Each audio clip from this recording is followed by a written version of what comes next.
आज मैं आप लोगों के लिए बहुत ही ज़बरदस्त आइडियाज़ लेकर आई हूँ। 3 ऐसे आइडियाज़ हैं कि वो हमारी बहुत ही अहम ज़रूरत के आइडियाज़ हैं। सर्दी का मौसम हो चाहे गर्मी का मौसम हो, वो हमारी ज़रूरत होती है। चलें जी, चलते हैं वीडियो की तरह। बिस्मिल्लाहिर्रहमानिर्रहीम। अस्सलाम वालेकुम व्यूअर्स, कैसे हैं आप? आई होप क्या सब ठीक होंगे। जहाँ रहें खुश रहें, आबाद रहें। टावलों से कितनी स्मेल आती है।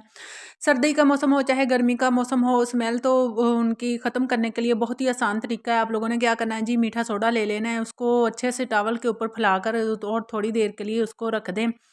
इस तरह से जैसे मैंने रख दिया है। ये देखें जी, अब मैंने आधे घंटे बाद इनको धो लिया है अच्छे से। ये देखें, अगर मीठा सोडा खुला है तो वो भी ठीक है, अगर डब्बे वाला है तो वो भी ले सकते हैं। अगर वो भी नहीं तो आप नमक से भी इनको धो सकते हैं, विनीगर से धो सकते हैं, उनसे भी इनकी स्मेल ख़त्म हो जाती है। चलें जी, चलते हैं दूसरी वीडियो की तरफ। चाय गिर जाना कोई बड़ी बात नहीं है। चाय जो है हमारे कपड़ों पर गिरती ही रहती है, अक्सर बच्चे हों बड़े हों। आप लोगों ने क्या करना है जी, उसी वक़्त आप लोगों ने वो चाय का दाग धो लेना है, उसी वक़्त। अगर आप उसी वक़्त धो लोगे ना, तो यकीन जाने बिल्कुल भी आपका दाग, ना आपको साबुन लगाने की ज़रूरत है, ना सर्फ़ लगाने की ज़रूरत है, उसी वक़्त साफ़ हो जाए। देखें जी, माशाल्लाह से मेरा दाग जो है बिल्कुल साफ़ हो चुका है। अभी मैं आपको इस तरीके करके दिखाती हूँ। कोई मैंने साबुन नहीं लगाया, कोई मैंने सर्फ़ नहीं लगाया, उसी वक़्त धोने से बिल्कुल साफ़ हो चुका है।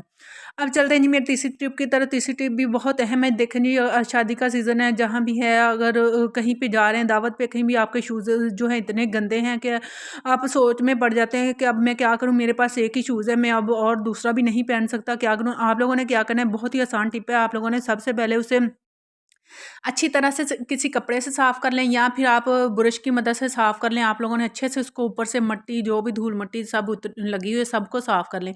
फिर आप लोगों ने क्या करना है, बाज़ार से जो है ना एक शावर, शूज़ साफ़ करने वाला शावर मिलता है। शावर होता है केमिकली होता है, वो पानी वगैरह उसमें कुछ है, वो ले लेना है। उससे क्या करना है कि आप लोगों ने बिल्कुल शूज़ साफ़ करने वाले ब्रश से नहीं साफ़ करना। आप लोगों ने क्या करना है, ये जो मेरे आप वीडियो में देख रहे हैं, ये वाला ब्रश लेना है। इससे क्या है, ये ब्रश भी बहुत आसानी से हमें मिल जाता है। ये वो जैसे कि हम दांत साफ़ करते हैं, और 3 माह बाद डॉक्टर ने कहा है कि उस आप लोगों ने ब्रश को चेंज करना है। तो आप वो वाला ब्रश जो है सँभाल कर रख लें, उससे आप लोग अपने शूज़ जो है अच्छे से साफ़ कर सकें। ये जहाँ पर हमारी ये लाइनें बनी होती हैं शूज़ के सिलाई की, उधर आप लोगों ने ये साफ़ करना है। उधर से बिल्कुल भी मिट्टी नहीं उतरती। ये देखें, ये वाली जो लाइन है इधर से। और मैं आप लोगों को अच्छे से समझा रही हूँ शूज़ को किस तरह से पुराने शूज़ को आप न्यू बना सकते हैं।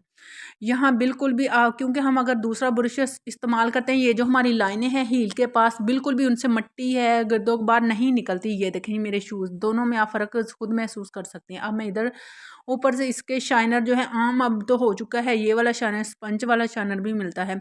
अब वो वाला इस्तेमाल आप लोगों ने क्या करना है जी, बिल्कुल भी पॉलिश जो है बिल्कुल नहीं इस्तेमाल करनी। ना आप लेदर के शूज़ पर वो इस्तेमाल कर सकते हैं, ना वेलवेट के।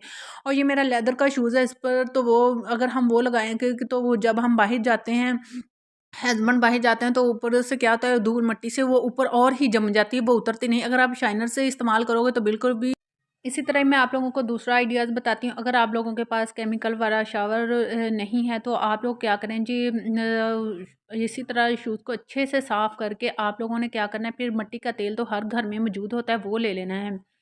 मिट्टी का तेल आप लोगों ने लगाना है, ऊपर लगा के फिर आप लोगों ने उससे ब्रश की मदद से लाइनों में सारे अच्छे से लगा लें। फिर ऊपर से आप क्या करें, ऊपर से जो है ये स्पंज इस्तेमाल कर लें, क्योंकि मैंने पहले अपना शूज़ तो साफ़ कर लिया था, इसीलिए मैं आपको अब स्पंज की मदद से बता रही हूँ।